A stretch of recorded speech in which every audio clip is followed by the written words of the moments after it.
Hey, good morning. It's Ehrin Fairey with Southeastern Residential, and I wanted to share with you today our market update for the CSRA.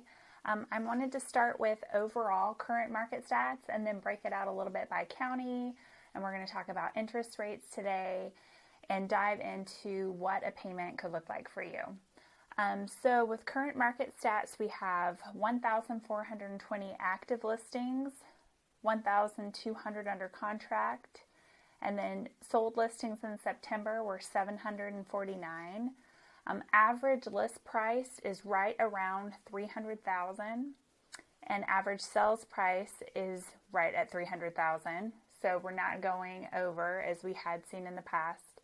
And then average days on market for closed right now is about 80 days. And so those days on market numbers are actually jumping higher too. And we'll dive into that a little bit further here in just a second.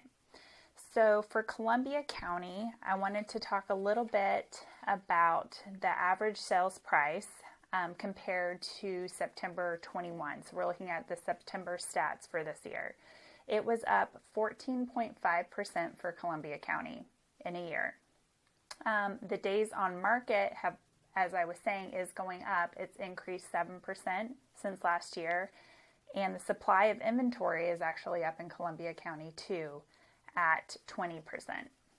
The absorption rate for Columbia County, so how quickly homes are moving through the market, is for new construction 3 to 5 months depending on the price point, and for resale it's about 2 months. Moving on to Richmond County,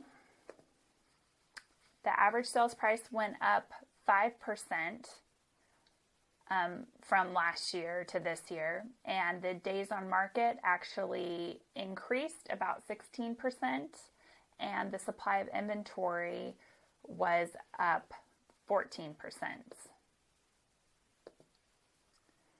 The absorption rate in Richmond is also higher than it is in Columbia County. It is still a seller's market, but it is roughly in the 3 to 4 months time range. Something else I wanted to quickly talk about was interest rates. I know that's something that folks have been hearing a lot about in the news, have been worried about because they're seeing how much their payment amounts increase based off a price that they thought that they could easily afford maybe prior. And while that is true that interest rates have risen, right now you're looking in the high 6, low 7 range. It's still something that you need to navigate yourself as far as if you're ready to buy and if it's meeting your real estate goals or not. If you don't have money saved up, if you're not in a position to buy a home, yes, the higher interest rates would not be good for you right now. But if you are positioned to, you're tired of paying rent, and which is 100% interest, and you can't afford the payments, then it may be a good option for you. And I wanted to take an example for a $300,000 home, since that's our average market price right now. If you were to lock in at a 5% interest rate, that payment amount would have been about $1,610. Now, with a higher interest rate at 6.75%, that payment would be $1,946. So if you look at the difference, that's about $336 difference, so extra each month because of the increased interest rates. If you multiply that by 12, you would get around $4,500-ish each month, or total each year, that you would have spent extra essentially because of the higher interest rate. Now that might be nerve-wracking for some, but remember, folks were paying $30,000, $40,000, $50,000 often over asking price, using up all of their liquidity to lock in homes earlier this year when the market was super hot. And then two, if you don't have to keep renting and paying 100% interest, then you're going to be saving all of that rental money that you would be paying up and not putting into an investment.